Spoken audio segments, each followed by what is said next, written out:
qué farmacología ganglionar y placa motora. La clase es bien cortita y después vamos a hacer la retroalimentación de la solera. Es decir, vamos a ver la pauta, vamos a revisar las preguntas y si tienen dudas, pues en esta instancia básicamente la podemos resolver. ¿Ya? Si alcanzamos y nos da el tiempo, partiremos con sistema nervioso central 1. Si no y están muy cansados, nos podemos ir y tenemos un ratito de más de break, etc. Ahí lo vamos viendo también. Entonces, ya nos toca ver farmacología ganglionar y placa motora. ¿Ya? Entonces, ¿qué son los ganglios? Partamos por ahí. ¿Qué dan ustedes por ganglio?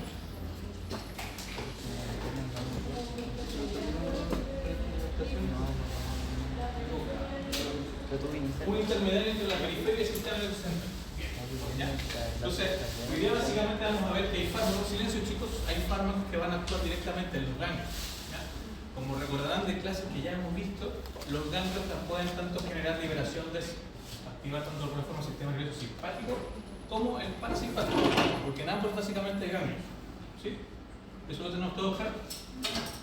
Antonio, ¿lo tiene claro? ¿Qué cosas tiene claro? Muy bien. Entonces, el sistema nervioso o los ganglios, cuando activamos los receptores de ganglios, vamos a activar tanto el sistema nervioso simpático como parasimpático. Lo mismo si inhibimos los ganglios. Si inhibimos los receptores de los ganglios, vamos a bloquear tanto el sistema simpático como el parasimpático. Por ende, ya podrían imaginarse que los efectos netos que vamos a ver van a ser un mix de tanto el sistema simpático como el parasimpático. El objetivo de la clase básicamente es explicar el mecanismo de la acción del unión tanto neuromuscular a nivel ganglionar de los receptores nicotínicos, explicar el mecanismo de acción de los fármacos reguladores de la placa motora y de los ganglios autónomos y describir reacciones adversas relacionadas a fármacos moduladores de la placa motora y ganglios autonómicos. Están particularmente muy conversadores. Silencio chicos, por favor. Si quieren conversar afuera, yo no tengo ningún problema si quieren ir a conversar. ¿Ya? Entonces, recordemos sistema nervioso autónomo, ¿cierto? En ambos casos, tanto si sea el sistema parasimpático como simpático, vamos a tener un ganglio. ¿Ya? Entonces, recordemos que la neurona premotora es la que va a llegar directamente al ganglio. Y todas las neuronas premotoras son de qué tipo? ¿De acuerdo? Las neuronas preganglionares de qué tipo son? Ya, no son muscarínicas, pero ¿cuál es el neurotransmisor de un receptor muscarínico? Acetilcolina. Son colinérgicos. Todas las neuronas en este caso preganglionares, son colinérgicas, por ende liberan ¿qué cosa? Acetilcolina. Y en los ganglios van a haber un único receptor, o el principal básicamente es el receptor nicotínico. ¿Recuerdan qué tipo de receptor es nicotínico? ¿Qué es lo que hace la su activación?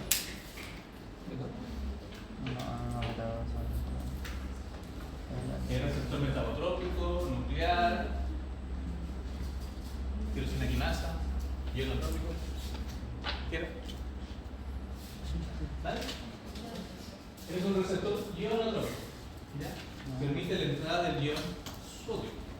Por ejemplo, si entra sodio, ¿qué va a hacer para la neurona? ¿Se repolariza o se hiperpolariza? Se depolariza. Y eso básicamente va a hacer que se active y va a generar que se libere el neurotransmisor de la neurona postgangliana. Si estamos hablando del sistema parasimpático, se va a liberar ese tipo que va a actuar en los receptores muscarínicos, que es lo que ya hemos visto en la primera clase. Si estamos hablando de un sistema nervioso simpático, esa activación del receptor nicotínico va a generar liberación de noradrenalina, que va a generar básicamente activación tanto de los receptores alfa y beta. ¿Sí queda? Entonces, el concepto general aquí es que los ganglios tienen receptores nicotínicos, que son receptores colinérgicos. La neurona preganglionar siempre va a liberar acetilcolina. Entonces vamos a activar los ganglios liberando esa acetilcolina y los receptores nicotínicos.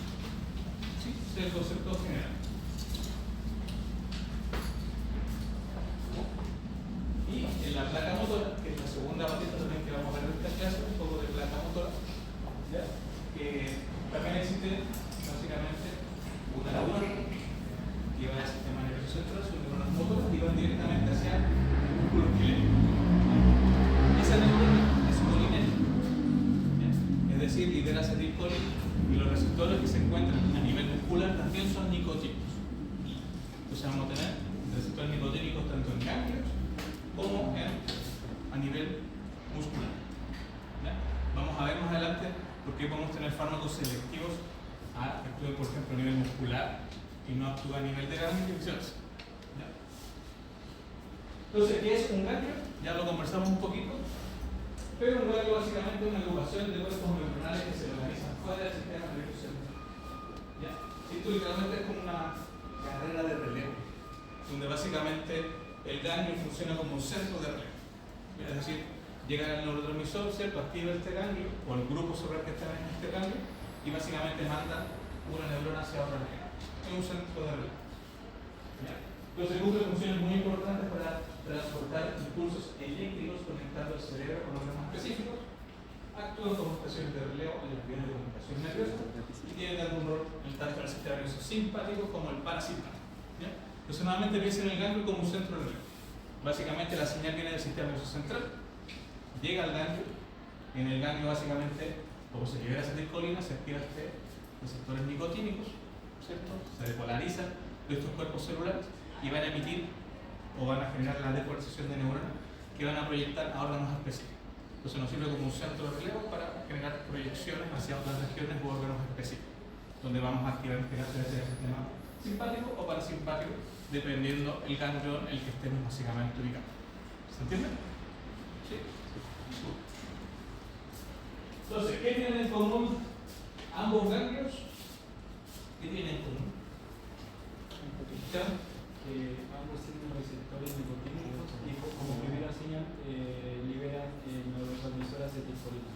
Efectivamente, el punto en común en ambos ganglios es que tienen receptores nicotínicos.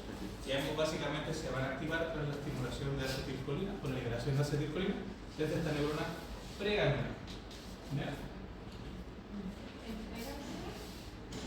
Esto es pregangliar postgangliar. La neurona pregangliar la que va desde, en este caso, la médula o el receptor central superior hacia el ganglio y desde el ganglio sale hacia los órganos, la postgangliar.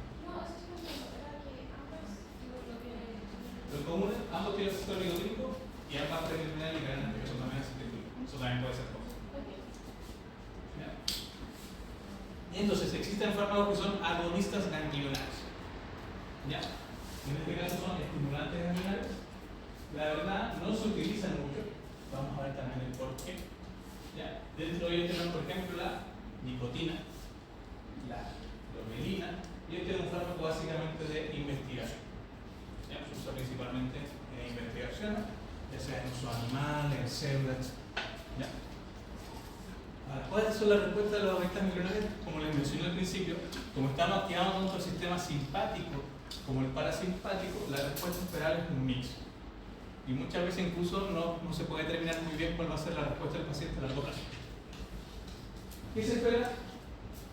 Uno genera taquicardia y vasoconstricción, porque básicamente la genera un aumento de la presión arterial.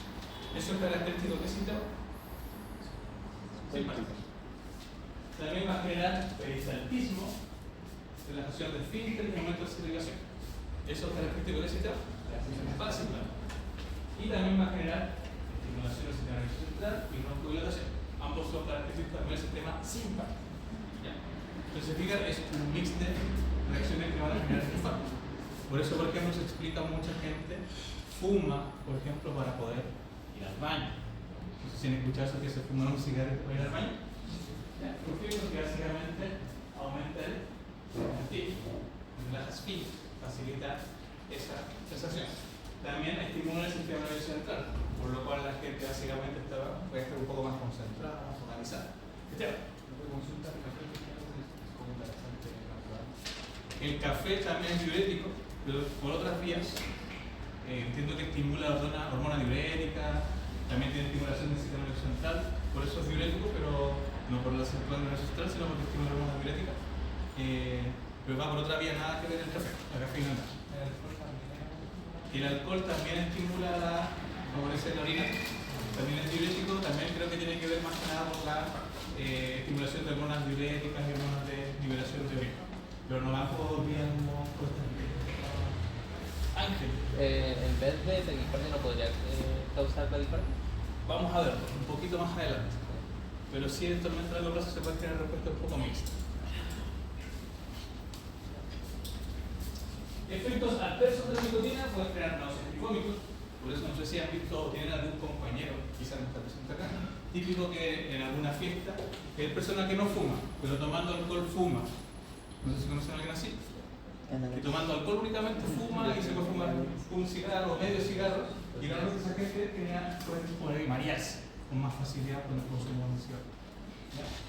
¿Por qué? Porque la reacción adversa de la nicotina es la náusea, los vómitos, puede generar confusión mental, aumento de la salivación, dolor abdominal, diarrea, debilidad y cansancio, disminución de la presión arterial, es un poco de lo que mencionaba antes, dificultad para respirar, convulsiones y muerte. ¿Ya? Entonces son reacciones adversas que pueden generarse por la nicotina. ¿Ya? Ahora, uso terapéutico de esto básicamente es muy escaso. Diría que inexistente. ¿Ya? Es súper difícil utilizar estos fármacos por varias condiciones. Uno, la toxicidad. La nicotina por per se es tóxica. O sea, si no hay una reacción adversa, una reacción adversa, convulsiones, muerte. Entonces, dar un fármaco que contiene nicotina puede generar toxicidad en un paciente. ¿Ya? Otra es que está presente en el tabaco. Imagínense si ustedes están dándole a un paciente un fármaco que tiene nicotina, pero además ese paciente fuma. Y fuma, no sabemos cuánto fuma. Entonces, va obviamente a variar la concentración y la dosis del fármaco porque está consumiendo nicotina por otra vía. Entonces, el hecho de que esté presente en el tabaco, obviamente también genera una dificultad para usarlo como un posible tratamiento o un eventual tratamiento. Tercera, genera dependencia. ¿Ya?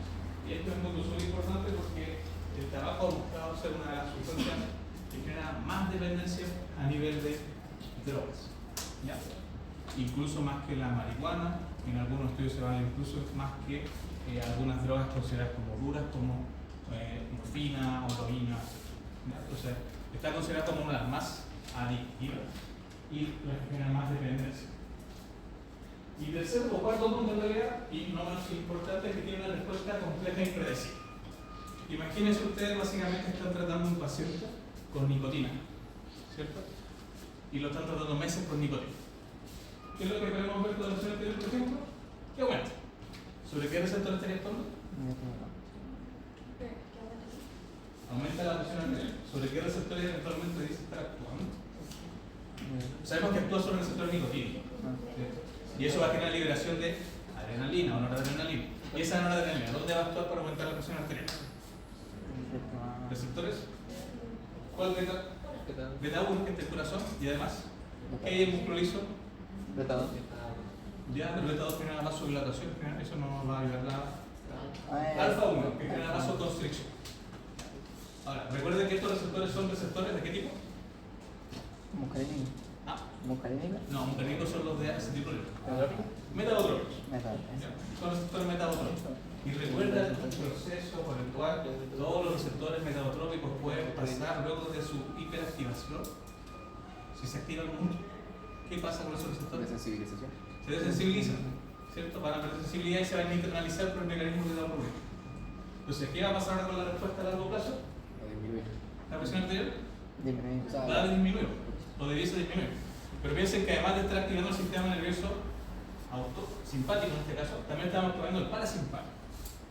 Y el parasimpático también tiene efectos sobre la presión arterial. Entonces, ¿qué va a pasar con la presión arterial a largo plazo? Pudiese disminuir, puede que se gane una bradicardia. Eso pudiese pasar en un paciente, pero en otro paciente pudiese pasar lo opuesto. Puede pasar que se desensibilicen primero los receptores muscarínicos, el M2 que se encuentra en el corazón. Y en ese caso, ¿qué va a pasar con la presión arterial? Va a subir aún más y vamos a generar taquicardia.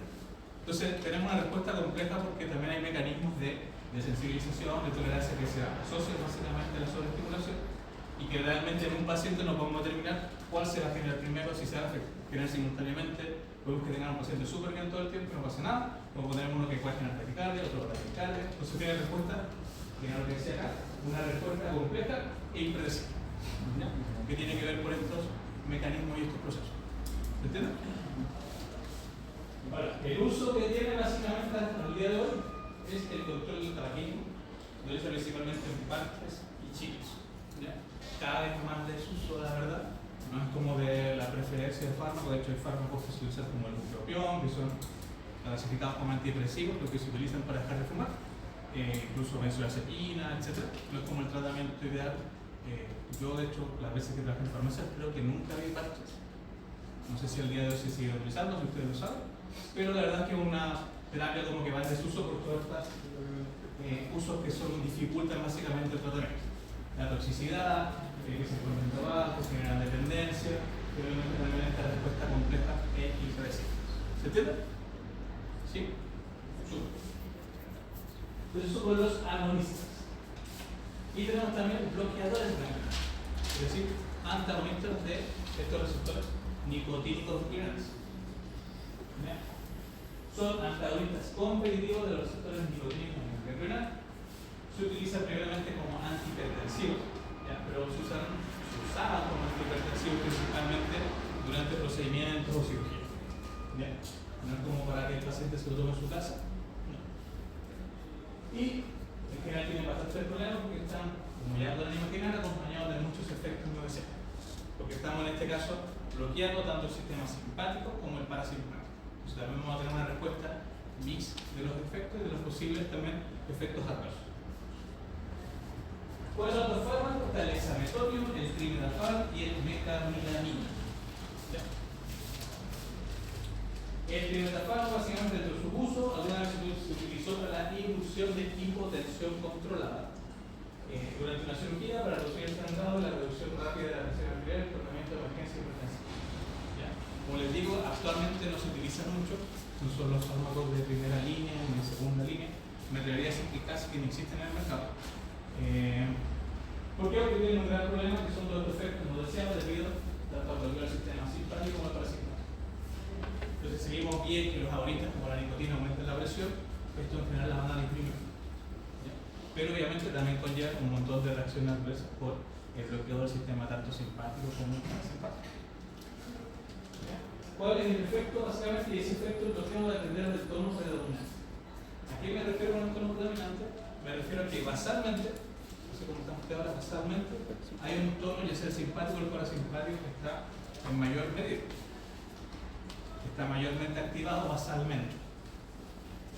En general, y si lo piensan con lógica, nosotros basalmente vamos a tener siempre más activado el sistema nervioso parasimpático, porque es el que nos permite estar en relajo, que básicamente tiene que ver con el gasto energético, ahorro de energía, expresión o desecho, etc. Eso es nuestro estado basal. Ya normalmente no queremos estar en estado simpático, si no estaríamos todos agitados, alterados, tratando de correr, huir, etc. ¿Se entiende? Pero hay excepciones. Entonces, si se fijan en el sistema circulatorio, en general, el tono que predomina es el tono simpático. Es decir, si yo bloqueo, en este caso, el sistema, porque estamos bloqueando los ganglios, ¿cierto? Entonces estamos liberando menos noradrenalina, que estamos perdiendo ese efecto. Y si estamos perdiendo el efecto de vasoconstricción dentro del sistema simpático, va a generar el efecto adrenal, el efecto contrario, que es vasodilatación. ¿Se entiende? Tal vez más claro con la siguiente, que es el corazón. En el corazón, el tono predominante es el parasimpático. Es decir, basalmente nuestro sistema está más inundado, si lo quieren ver así, de acetilcolina. Nuestro corazón normal está más inundado de acetilcolina. Por ende, normalmente estamos en un estado más de, no es que tengamos bradicardia, sino que estamos en un estado más de baja presión arterial, baja frecuencia cardíaca. Ahora, si nosotros hacemos un bloqueo ganglionar, es decir, estamos bloqueando el sistema parasimpático, ya no estamos liberando acetilcolina, ¿qué va a pasar con ese estado que predomina? Va a cambiar. Y en este caso va a pasar de bradicardia a taquicardia. ¿Se entiende? Es por el tono que normalmente predomina. Ambos están presentes, pero es más relevante el tono parasimpático. Como es más relevante el tono parasimpático, el efecto que yo voy a ver al bloquear es el efecto contrario a lo que yo esperaría con el tono parasimpático. ¿Se entiende? Lo mismo pasa con el iris. Normalmente predomina el parasimpático, por lo cual el bloqueo genera midriasis, lo contrario. El tracto gastrointestinal también predomina el parasimpático. Por ende, lo que genera el efecto del bloqueo es reducir el tono y la motilidad, genera constipación. Y en la vejiga también predomina normalmente el parasimpático. Por ende, también el efecto del bloqueo es la retención urinaria. ¿Se entiende? A nivel de las glándulas salivales, predomina el sistema simpático. Aquí es un mix. Así que, pero se entiende más o menos la lógica de por qué el bloqueo del gas genera como efecto opuesto dependiendo del tono predominante. ¿Sí? ¿O lo repetimos? ¿Sí? ¿Lo repetimos? ¿Lo repetimos? Hagamos un día.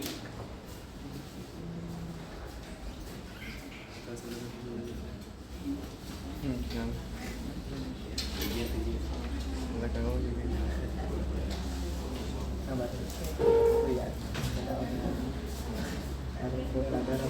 Esa weá me la Entonces, voy a tratar de dibujar un corazón. Pero toma el paso. Ya entendí. Tenemos un corazón. Silencio, chicos. Tenemos un corazón. ¿Qué nos dice que es el tono predominante? Parasimpático. ¿Cuál es el tono que predomina el corazón del sistema parasimpático? M2. Entonces vamos a tener Es la otra. M2.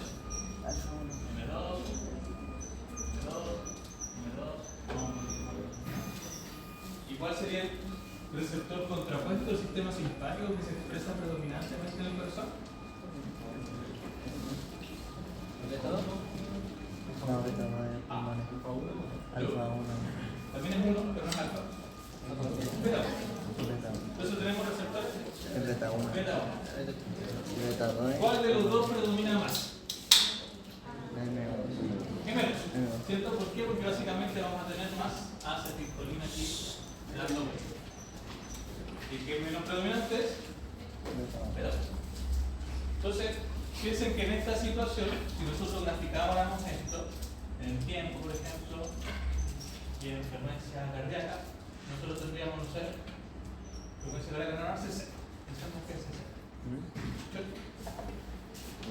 Ahora, piensen que este 60 está dado por la activación de todos estos conjuntos. Es decir, hay adrenalina dando vueltas, poca, pero hay, que está activando estos receptores que predominan menos, lo que están, ¿cierto? Y hay acetilcolina también, dando vueltas obviamente, activando estos receptores gemelos. Eso en conjunto nos da una frecuencia cardíaca de 60. Ahora, piensen que estamos bloqueando el sistema gemelos, ¿cierto? Entonces, esta acetilcolina que llega acá, ¿cierto? Viene de un cambio. Como glucosa, ¿cierto? Se libera, en este caso, la acetilcolina. Y esta, no la adrenalina, también viene de un cambio. Obviamente también en la médula, pero para no hablar, porque tenemos una ¿cierto? Que también viene del ano. Vienen del mismo origen, en distintos puntos, ¿cierto? Ambos vienen de un ganglio, ¿cierto? ¿Eso está claro? ¿Todo claro? Entonces, aquí básicamente tenemos receptores nicotínicos y receptores nicotínicos. Y ahora estamos bloqueando estos receptores nicotínicos, porque estamos haciendo un bloqueo ganglionar. Bloqueamos el receptor nicotínico, bloqueamos el receptor nicotínico. ¿Qué va a pasar con la liberación de acetilcolina? También disminuye. Con la liberación de noradrenalina, también. Ahora, ¿qué día pasa con la frecuencia cardíaca? Y ya no estamos activando el sistema parasimpático, que era el que más aportaba, ¿cierto? Para bajar esa presión arterial. Porque ¿qué es lo que hace el sistema parasimpático en el corazón? Baja la frecuencia cardíaca, baja la presión arterial. Entonces, si ya no estamos activando todos estos receptores, porque ya no estamos liberando acetilcolina, ¿qué debe pasar con esa frecuencia cardíaca? Entonces va a generar básicamente aumentar el estrés taquicardia. ¿Por qué? Por aquí estamos dando bloqueo ganglionar. ¿Se entiende? Sí. ¿Ya? Pero ¿por qué predominaría la presión de la frecuencia cardíaca si ambos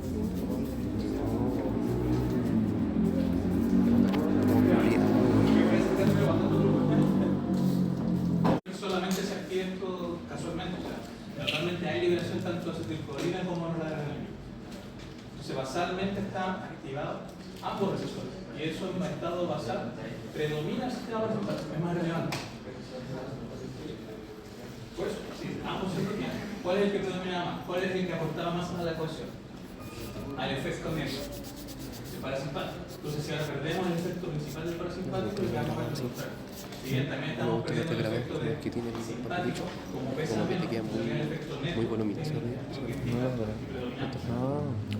drástico también. ¿Se entiende, chicos? ¿Todo entendido? Una palmera. Sí, súper. Sí, pues como muy cortito y de repente. No se baja. se bajan, pero En general los ganglios no tienen muchos usos, no tienen muchos efectos tampoco, o sea, tienen un efecto variado.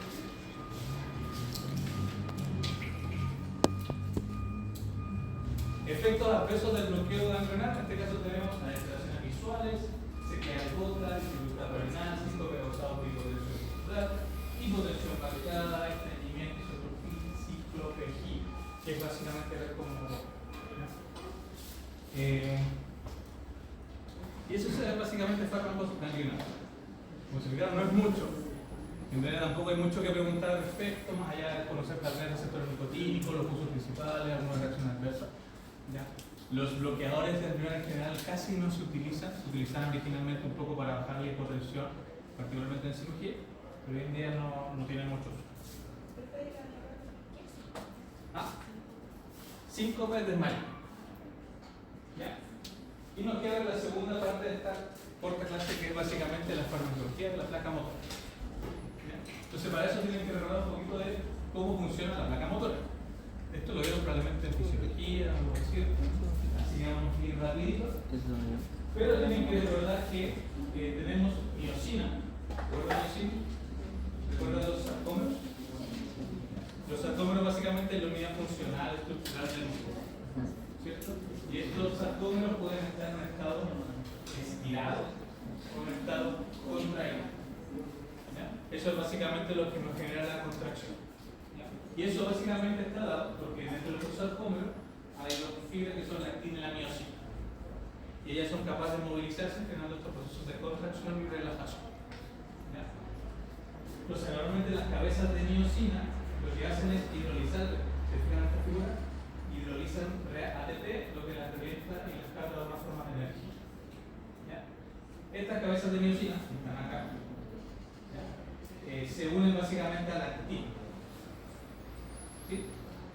Y forman puentes cruzados, básicamente se cruzan. Se unen una por otra. Que lo que teníamos acá es estar uniendo actina, miosina con la actina. ¿Ya? Pero porque dentro de la, en este caso la miosina, hay estas verdaderas como cabezas que básicamente hacen que se unan con la actina. Estos puentes cruzados de miosina rotan hacia el centro del sarcómero, es decir, se mueven y eso genera la contracción. Y cuando se hidrolizan básicamente se crea el proceso contrario que se relajan, genera todo. No tiene tampoco un sentido talento que tampoco es algo que se lo voy a preguntar y es lo que ustedes dicen manejar, no sé, saben más. Pero aquí lo importante es saber que la unidad funcional es el sarcómero, recuerden eso, y que tenemos la actina y la miosina que son las responsables básicamente de que se cree esta contracción y relajación del músculo. ¿Sí? Ahora, ¿cómo ocurre la transmisión neuromuscular? ¿Ya? Y la transmisión neuromuscular básicamente es una neurona motora que va directo al sistema nervioso central, usualmente desde la médula, ¿ya? Y viaja directo al músculo. ¿Y en el músculo hay receptores de qué tipo? No. Lo que mencioné hace 10 minutos. No. Nicotínicos. Son los mismos.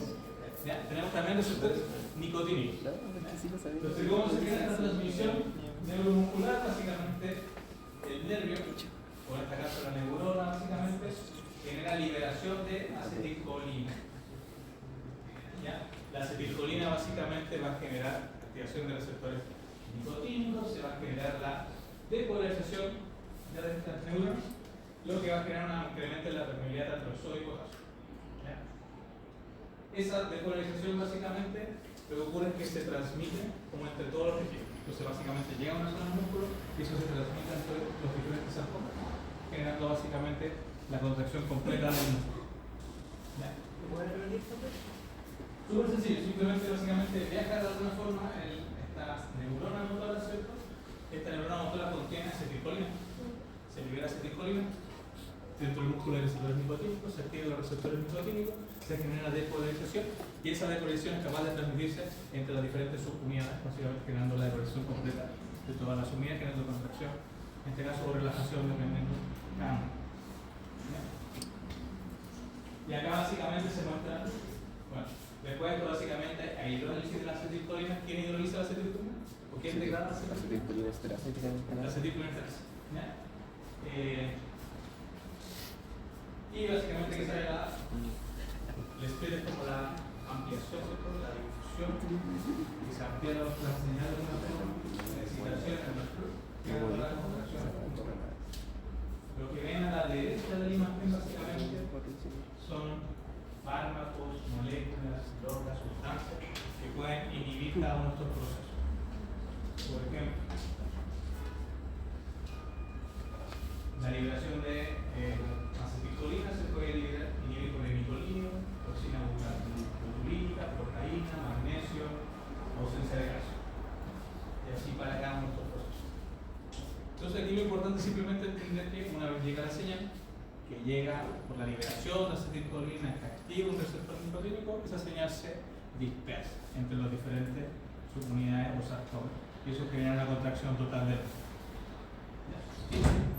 necesito que sepan en gran detalle. Entonces, ¿dónde van a actuar los fármacos que son bloqueadores neuromusculares? En este caso tenemos solo fármacos que son bloqueadores neuromusculares. No hay agonistas neuromusculares, porque si no probablemente tendríamos una persona completamente rígida. Todos son músculos contraídos, lo cual no tiene ninguna finalidad ni un uso terapéutico hasta el día de hoy. Los bloqueadores neuromusculares, por su parte, lo que van a generar es relajación de los músculos. Una relajación excesiva, básicamente se pierde completamente el tono muscular, y eso se le ocurre en qué situaciones podría servir. En convulsiones, ya, ¿qué más se le ocurre?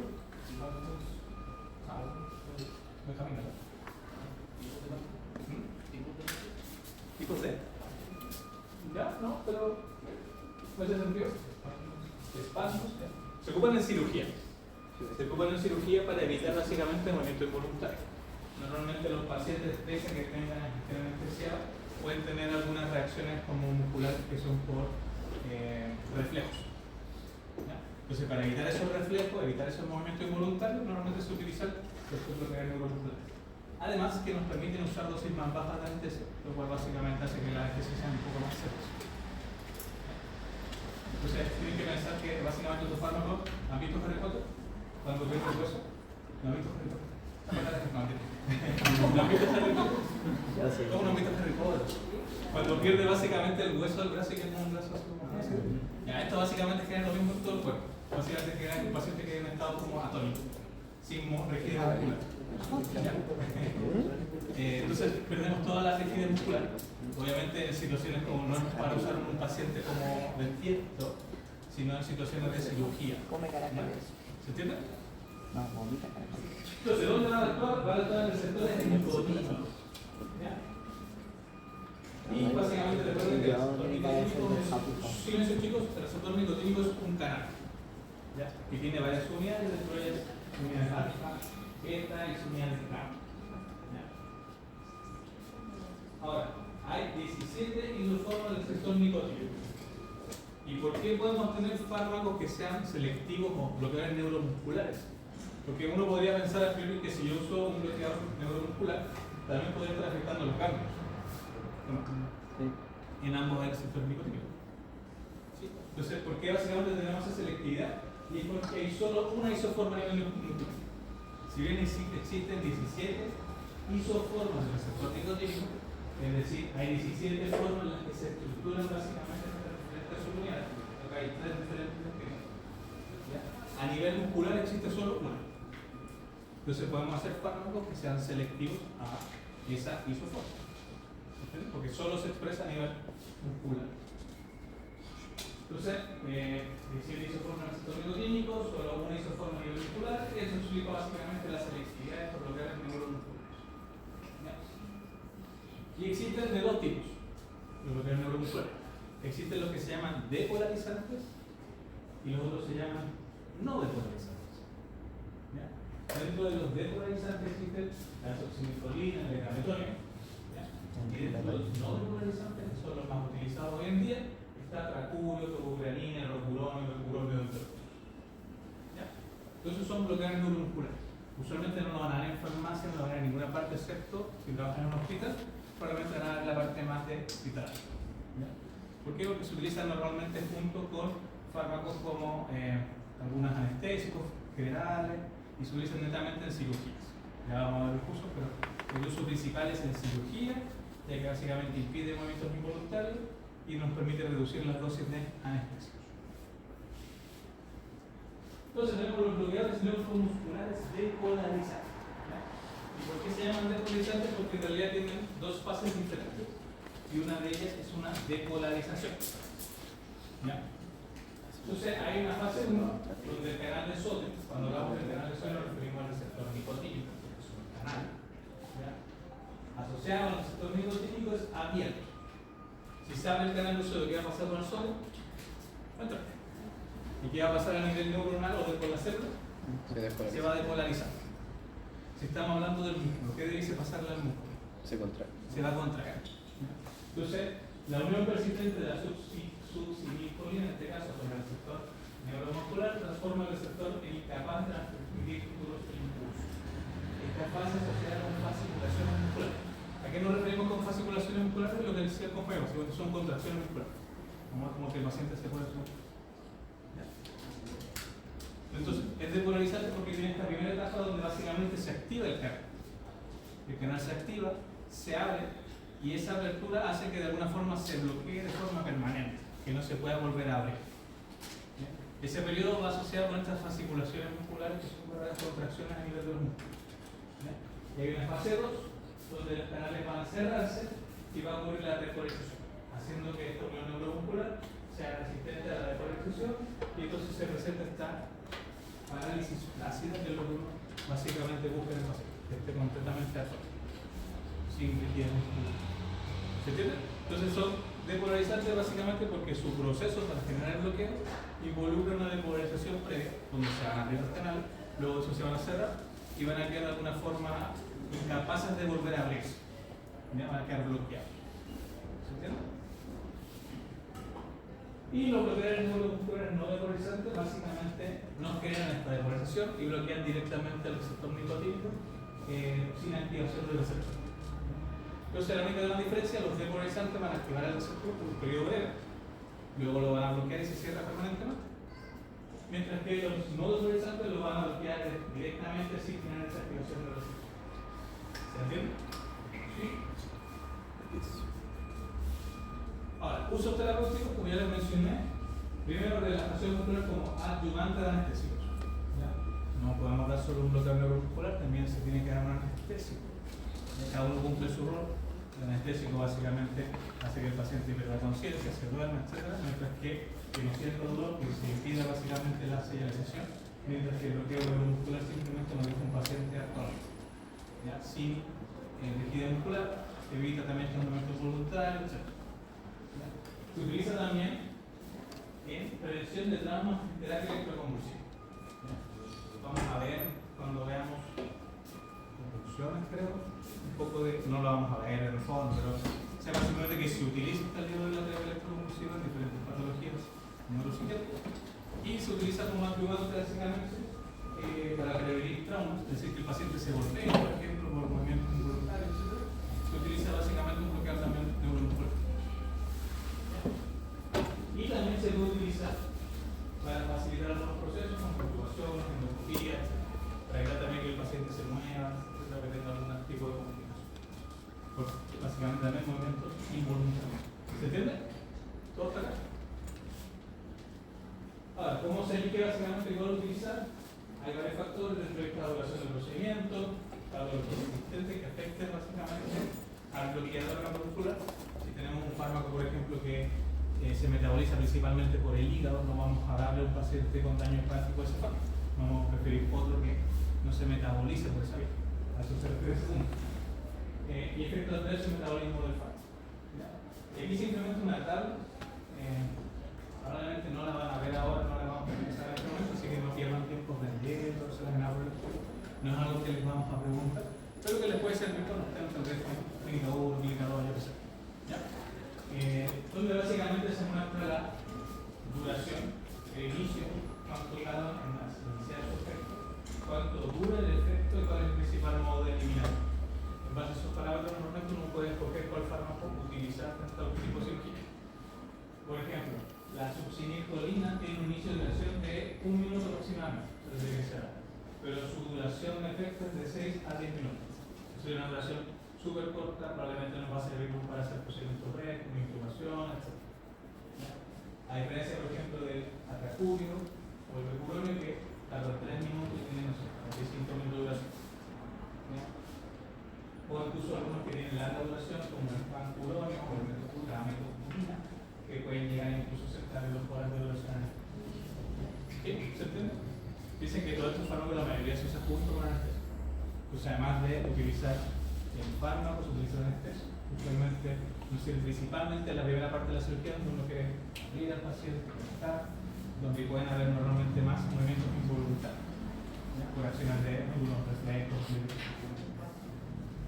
Efectos adversos, principalmente broncoespasmo, hipotensión y taquicardia, tanto para los depolarizantes como para los no depolarizantes. Ya son los mismos efectos adversos.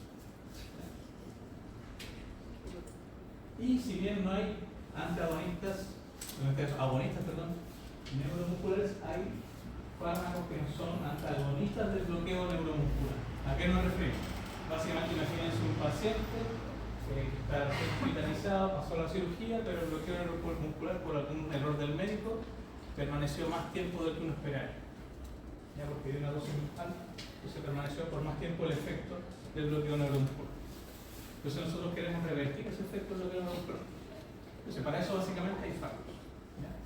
Y les recomiendo aprenderse estos fármacos porque son fármacos que solemos preguntarle en la solemne. Son dos simplemente que vamos a ver, enfocados en diferentes condiciones que pueden ocurrir durante estos procesos. Uno es Sugamadex. Este Sugamadex, se fijan, es lo que se conoce como una cama ciclodextrina, pero es un verdadero anillo. Un anillo de estructura químicamente normal. ¿Cierto? Una estructura es un anillo. ¿Y qué es lo que hace básicamente? Es que atrapa en este caso las moléculas de algunos bloqueadores neuromusculares no depolarizantes, como el rocurón, el atracurio, y lo desplaza. Entonces es capaz de atraparlo dentro de ese anillo y de desplazarlo fuera de, en este caso, de la unión al receptor nicotínico. De esa forma, básicamente, recuperamos o traemos de vuelta a un paciente que está con bloqueo neuromuscular, porque estamos desplazando el fármaco que se está uniendo al receptor nicotínico, lo estamos desplazando en este caso con este Sugamadex. Profe, ¿Se entiende? sí. Entonces no serviría si fuera con un bloqueo que sea depolarizante. No sirve para los bloqueadores depolarizantes, solo para algunos no depolarizantes. ¿Ya? Y la gracia de este Sugamadex es que no se metaboliza, se elimina principalmente por vía renal, ¿ya? Y tampoco interactúa con nada más. Entonces simplemente se da, se une en este caso a la molécula del bloqueador neuromuscular, lo desplaza del receptor nicotínico, liberando de esa forma el bloqueador neuromuscular y luego se elimina. ¿Ya? Básicamente sirve para este caso la reacción del bloqueador neuromuscular que era principalmente por rocurón y mercurón. Ambos son bloqueadores neuromusculares no depolarizantes. ¿Ya? No se une a proteína plasmática, no se metaboliza y su eliminación es principalmente vía renal. Entonces, básicamente el mecanismo es entrar, unirse básicamente en este caso al bloqueador neuromuscular no depolarizante, lo desplaza del sitio de unión, de esa forma genera reversión del bloqueo neuromuscular y luego simplemente se elimina. Y ya, ¿se entiende? Sí. Entonces recuerden, Sugamadex, típica pregunta de prueba, siempre, no siempre repetimos porque vamos variando entre este y siguiente fármaco que vamos a ver, pero uno de los dos siempre sale. Entonces, recuérdenlo, estudienlo, no es muy complejo. ¿Ya?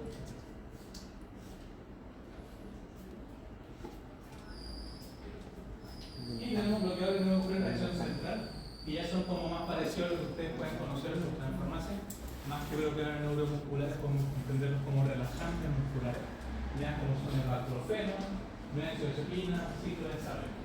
Todos estos fármacos básicamente actúan a nivel sistema nervioso central o a nivel de la mente, disminuyendo básicamente la actividad musculoesquelética, el tono y los movimientos voluntarios. En este caso son relajantes musculares. ¿Ya? Obviamente la disminución del tono es mucho más menos intensa, menos potente que la que va a tener un bloqueador neuromuscular. O sea, el bloqueador neuromuscular realmente nos va a dejar atónicos, o sea, sin rigidez, totalmente flácidos, sin rigidez muscular. Mientras que los relajantes musculares normalmente sirven para dolores menores, malestares menores musculares, y obviamente bajan un poco el tono bloqueo, esta cosa, la rigidez muscular, pero no a nivel de un bloqueo renal. ¿Ya? ¿Tiene un efecto parecido a la anestesia? ¿Cómo? La anestesia. ¿Qué tiene? Es como un tipo de... ¿Este tipo de fármaco? Como anestésico tampoco, o sea, tendría que ser dosis brutalmente elevada. Y probablemente vamos a tener un efecto tóxico, que es un efecto como anestésico como tal. Sí, la mayoría puede generar un poco de sedación, somnolencia, pero no son considerados anestésicos, sino como más relajantes musculares.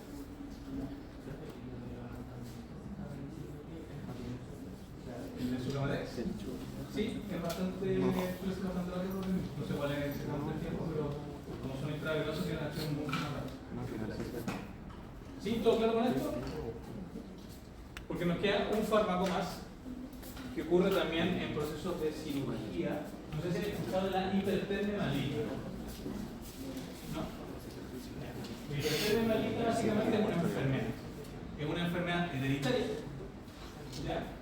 Que ocasiona básicamente una rápida elevación de la temperatura corporal, contracciones musculares intensas cuando alguien recibe particularmente anestesia por uno más de los siguientes medicamentos: alotano, isoflurano, sevoflurano, desflurano o substitutorio.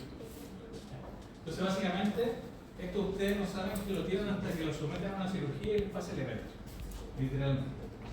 ¿Ya? Entonces es así de simple, no se puede saber a menos que sea un test genético o algo parecido. Y tienen hipertermia maligna, porque es una condición que ocurre únicamente cuando se ocupa cierto tipo de anestesia. Y ustedes van a ocupar estos ciertos tipos de anestésicos únicamente cuando lo sometan a algún tipo de cirugía. Es así de simple. ¿Ya? ¿Qué es lo que ocurre con esta hipertermia maligna? Como sale acá, básicamente es una rápida elevación de la temperatura y contracciones musculares. Afecta el músculo esquelético, que expuesto el fármaco taquillante desarrolla una reacción caracterizada por una liberación anormalmente alta de calcio desde el retículo sarcoplasmático. Entonces, lo que genera esta condición genética es que frente a estos anestésicos, ya la mayoría son estos anestésicos inhalados, como sevoflurano, alotano, isoflurano, todos son anestésicos inhalatorios, ¿ya? Son gases. Y frente a esa situación, el músculo libera una gran cantidad de calcio desde el retículo sarcoplasmático. Eso básicamente genera contracción del músculo, genera elevación de la temperatura y puede generar ruptura del músculo, daño permanente.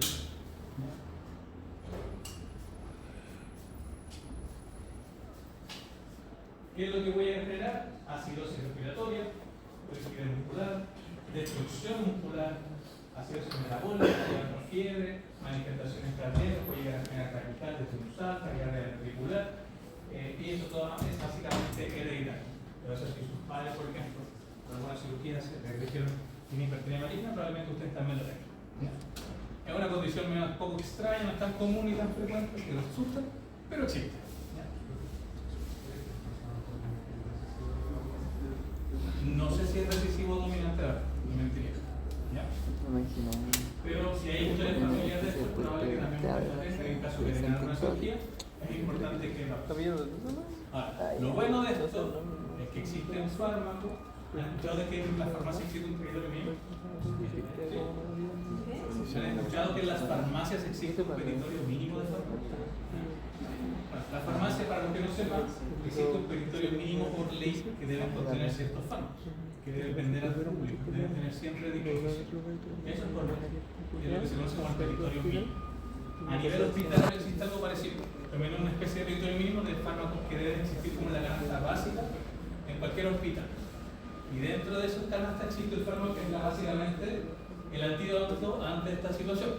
Porque imagínense ustedes están operando a un paciente, le dan anestésico y empieza ahí con hipertermia maligna. No le podemos dar simplemente los recios y bueno, que descanse en paz. No, tenemos que tratarlo. Entonces básicamente para eso existe un fármaco que se llama adelante. No se llama adelante, se llama dantrolema. ¿Ya? Y lo que hace este dantrolema básicamente es inhibir la liberación de gases desde el retículo sarcoplasmático, que es la raíz del problema básicamente que genera esta condición de hipertermia maligna. Entonces estamos bloqueando directamente el efecto o el mecanismo que genera la patología. ¿Sí? La hipertermia maligna, recuerden, se genera por liberación excesiva de calcio desde el retículo sarcoplasmático y el dantrolema lo que hace es inhibir esta liberación. ¿Ya? Y este fármaco, como les menciono, es parte de los fármacos mínimos exigidos dentro de un arsenal hospitalario precisamente por este tipo de situaciones que son inesperadas y que le puede pasar a cualquier paciente, literalmente, y no se puede saber o determinar con anticipación, a menos que tengan como el historial clínico de que sus papás pasaron una situación parecida. ¿Se entiende? Entonces, literalmente lo que hace es bloquear la liberación de calcio, y al bloquear la liberación de calcio disminuimos la contracción, que genera todo con el efecto de cascada que se genera por hipertermia, pero entonces, este fármaco, dantroleno y su gamma-dex, si bien se salen un poco de lo que vimos de bloqueos neuromusculares y ganglionares, son fármacos que usualmente igualmente preguntan. Entonces, estudienlo, recuerden el mecanismo, etc. ¿Sí? ¿Y eso es todo? ¿Todo claro? ¿Alguna duda, pregunta? Hasta aquí entra la tabla solemne 2.